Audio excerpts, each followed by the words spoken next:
Event types allow you and your trainers to group workshops in a logical way.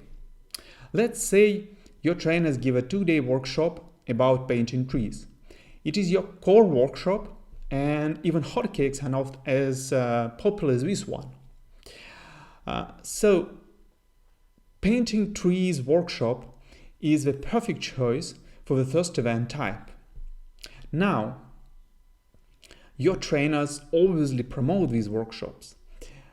Webinars, meetups, talks at the conferences are great and proven ways to do that. In many cases, such events are free to join and very different from the workshops as well themselves. Something like webinars, workshops, meetups is a good option for the second event type.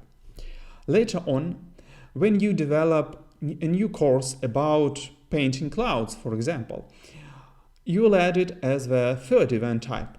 I'm sure you grab the idea. Now, let's dig in and see how you can actually add event type to a Workshop Butler.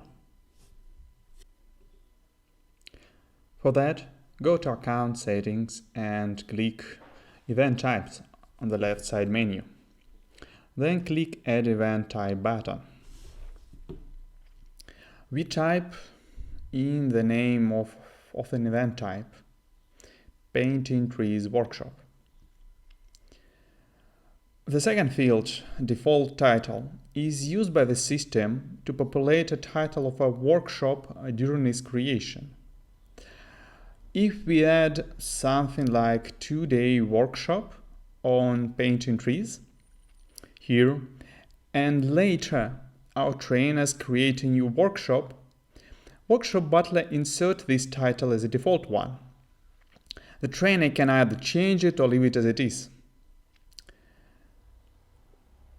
We skip the third parameter for now, just set any value here.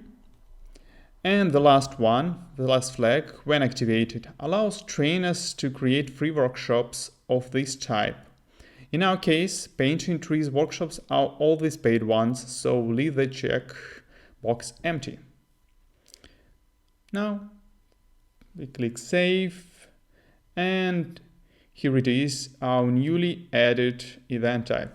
Great job!